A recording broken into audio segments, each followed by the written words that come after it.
She kicked him. Clean. Full force. Right in the ribs. And Bruce Lee didn't block it. Didn't evade it. He let it land. What happened in the next 60 seconds was something nobody in that room, not the fighters, not the coaches, not the journalists, would ever be able to fully explain. Chiang Mai, Thailand. March 1971. A private training facility on the edge of the city. Late afternoon. The sun is dropping behind the mountains. The air smells of sweat, incense, and old leather. Wooden training dummies line one wall. Heavy bags hang from iron hooks. The floor is worn smooth from 10,000 hours of footwork. This isn't a stadium. This isn't a public event. This is a gym, a real one. The kind where champions are made in silence, not in front of crowds. 14 people are present. Coaches, fighters, one film producer, 2 journalists from a Western sports magazine. Nobody expected today to become a story. Nobody planned it. It happened the way the most unforgettable things always do, without warning. Her name is Malaysia Srisuk. They call her the Northern Storm. 28 years old, 5'6", 138 pounds. Muay Thai champion of Northern Thailand for 4 consecutive years. 52 professional fights, 49 wins, 3 draws, 0 losses. Her left kick is documented at a measured force of 1,400 pounds per square inch, tested at a sports science facility in Bangkok the previous year. She has broken 3 opponents' arms with it, not by accident, on purpose. As a warning, her right elbow has ended 6 careers. She is not famous outside Thailand. Inside Thailand, among fighters, her name carries the same weight as silence before a storm. She is 5'6". She is 138 pounds. She has never lost a professional fight in her life. And today, for reasons nobody fully understood at the time, she decided she wanted to spar Bruce Lee. Bruce had been in Chiang Mai for 2 days. He was scouting locations for a film project, meeting with producers, walking the markets, eating noodles from street stalls, being a tourist in the way only Bruce Lee could be. Completely present, completely observant, completely still while everything moved around him. He was 30 years old. He weighed 138 pounds. He stood 5'7". He had agreed to visit Malay's gym as a courtesy. A mutual contact had arranged it. Just a visit. An exchange between martial artists. Nothing formal. No challenge. No competition. Just 2 serious people sharing the same space for an afternoon. He arrived wearing dark training clothes. No fanfare. No entourage. Just Bruce and his training partner, a man named Herb Jackson, who stood quietly near the door for the entire visit and said almost nothing. Malaya was already training when Bruce arrived. She didn't stop. Didn't acknowledge him immediately. Kept working the heavy bag. Left kick. Right knee. Left elbow. Repeat. The sound was like artillery. Every strike landed with the crack of something being broken. The bag swung hard. She barely moved with it. Rooted. Powerful. Immovable. Bruce watched. Said nothing. Sat down on a bench near the wall. Watched her work for 10 full minutes. When she finally stopped, she turned and looked at him. No smile. No formal greeting. She spoke in Thai. Her coach translated. She says, "You watch like someone who knows what he's seeing." Bruce nodded. She's generating force from the ground up. Hip rotation is total. The kick isn't a kick, it's the whole body arriving at one point. The coach translated. Malaya's expression shifted fractionally. Not a smile.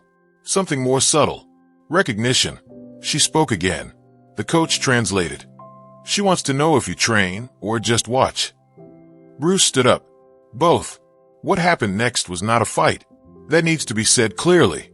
Nobody challenged anybody. Nobody issued a formal invitation. 2 martial artists simply moved toward the center of the training floor at the same time, the way iron filings move toward a magnet. Naturally, inevitably, as if the room itself had decided. They faced each other. No referee. No rules discussion. No touching of gloves. Just 2 people standing in a gym, 4 feet apart, measuring each other with their eyes. Malaya moved first. Not an attack. A test. She threw a half-speed left kick. Not committed, not pulled. A question, aimed at his lead leg. "Can you handle this?" Bruce checked it. His shin met hers midair. Standard deflection. Technically correct. The sound was sharp. Both of them felt it. Neither of them flinched. She reset. Threw the same kick, same leg, same angle. Full speed this time. Bruce slipped it. Moved offline. The kick passed through air where his leg had been. She landed, reset, looked at him. He hadn't moved far. Just enough. Minimum distance. The hallmark of his entire philosophy. Use exactly as much as the situation requires, and not 1 inch more. She attacked with a combination. Jab to the face, right cross, left body kick. Sharp, fast, practiced. The kind of combination that had put people on the floor for the last decade. Bruce was not where any of it arrived.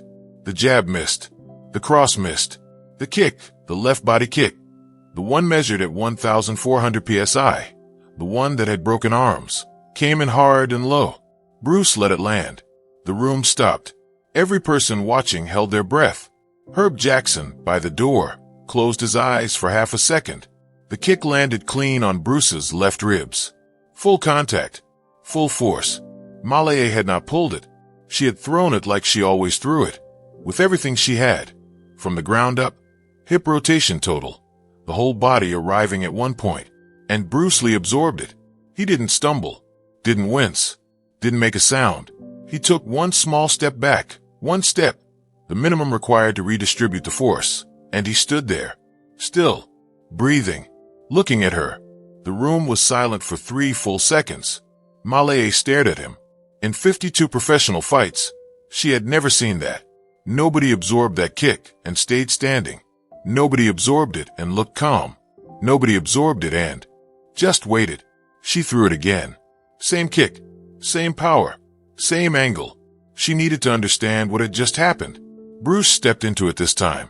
He didn't evade. He moved forward, directly into her kick.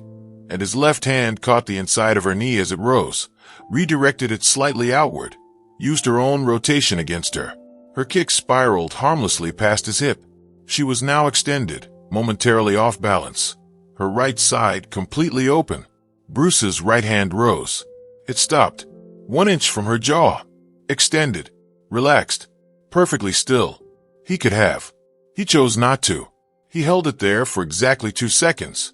So everyone in the room could see. So she could feel it. So the moment was complete. Then he lowered his hand, stepped back, and bowed. Maalaea stood very still. Her chest was rising and falling. Not from fear. From the specific kind of breathlessness that comes when your entire understanding of something gets revised in 1 instant. She had kicked him. She had hit him with her best weapon. And he had absorbed it. And then walked through it. And then shown her that he could have ended it whenever he chose. She spoke quietly. The coach translated. She wants to know, why did you let it hit you the first time? Bruce answered without hesitation. To feel how you generate power. I couldn't fully understand your structure just by watching. I needed to feel it. The coach translated. Maalaea was quiet for a moment. And the second time, why did you walk into it instead of evading? Because evading was the obvious answer. I wanted to see if there was a better one. Was there? Yes. The redirect. Your own rotation became the solution. I didn't need to stop your kick. I just needed to change its conversation with me. The coach struggled slightly with the translation. Maalaea listened, then spoke again. She says, that philosophy. It's not Chinese. It's not any style she knows. What is it? Bruce considered. It's what's left when you remove everything that isn't necessary. They trained together for 2 more hours. Not sparring. Not competing. Teaching. Learning. The exchange was genuine. 2 masters from entirely different traditions, finding the places where their understanding overlapped. Maalaea showed Bruce the internal mechanics of her left kick, the specific hip rotation sequence, the way the supporting foot grips the floor, the precise moment of rotation transfer. She had never shown this to anyone outside her gym. She showed it to Bruce without hesitation, with the instinct of someone who recognizes a peer. Bruce showed her the centerline theory, how every attack and defense is governed by an imaginary vertical line running through the body center. How controlling that line, not the opponent's weapon, but the line itself, determines every outcome. He demonstrated it slowly, then at speed, Then he invited her to attack him and pointed to the line in real time, narrating each movement as it happened. The 14 witnesses in that gym stood completely still for 2 hours. Nobody spoke. Nobody left. The journalists had stopped taking notes. They just watched. At the end, Bruce bowed formally. Maleye returned it. Her bow was deeper than protocol required, the kind of depth that carries meaning beyond etiquette. She spoke one final time. The coach translated. She says, "You are the first person who ever made her feel like she was just beginning." Bruce smiled. That's the only feeling worth chasing. He left Chiang Mai 2 days later. Before he did, he sent a handwritten note to Maleye's gym. The coach read it aloud to her. It said, "Your left kick is a masterpiece. The ground, the hip, the moment of contact, everything is correct. But a masterpiece is not a destination. It is a beginning. Keep asking what comes after it." Maleye kept that note, framed it, hung it on the wall of her gym. She won 3 more championships after that afternoon, retired undefeated at 61 professional fights. When she opened her own training school in Chiang Mai years later, she told the story of that afternoon to every new student on their first day. She always said the same thing. "The greatest fighter I ever faced didn't defeat me. He absorbed my strongest technique, showed me he could have finished me, and then spent 2 hours teaching me instead of celebrating." That is what real mastery looks like. Not the winning, the choosing of what to do with the power once you have it. The 2 journalists who were present that day submitted their story to their magazine. The editor rejected it. "Nobody knows who this Bruce Lee is," he wrote back, "and nobody will believe a Thai female champion kicked him and he just stood there." The story never ran. Herb Jackson, who stood by the door and said almost nothing the entire afternoon, wrote about it in a private journal years later. A single paragraph. Chiang Mai, March 1971. Maleye Srisuk hit Bruce with her full left kick. He took 1 step back. Then he walked into the second one and showed her the redirect. "I've trained with Bruce for years. I've never seen him let someone hit him on purpose before." Afterward, I asked him why.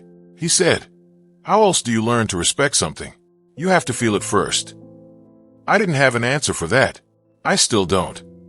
Chiang Mai, March 1971. 14 witnesses. 1 kick that landed clean. 1 hand that stopped 1 inch from a jaw. 1 afternoon that 2 people from different countries, different traditions, different languages, understood each other completely. No winner, no loser, no record broken. Just 2 martial artists in a gym at the edge of a mountain city, finding a place where their knowledge became the same knowledge. That's the story the journalists didn't print. The one that didn't become a headline. The one that happened in a room with 14 people and no cameras and no crowd. But Maleye told it. For the rest of her life, she told it. To every student who walked into her gym and thought that winning was the point. She'd stop them, look at them, and say, "The man who could have beaten me spent 2 hours teaching me instead." That's the only kind of fighter worth becoming. And somewhere in the way she said it, every student understood. The afternoon in that gym wasn't about who was better. It was about what better is for.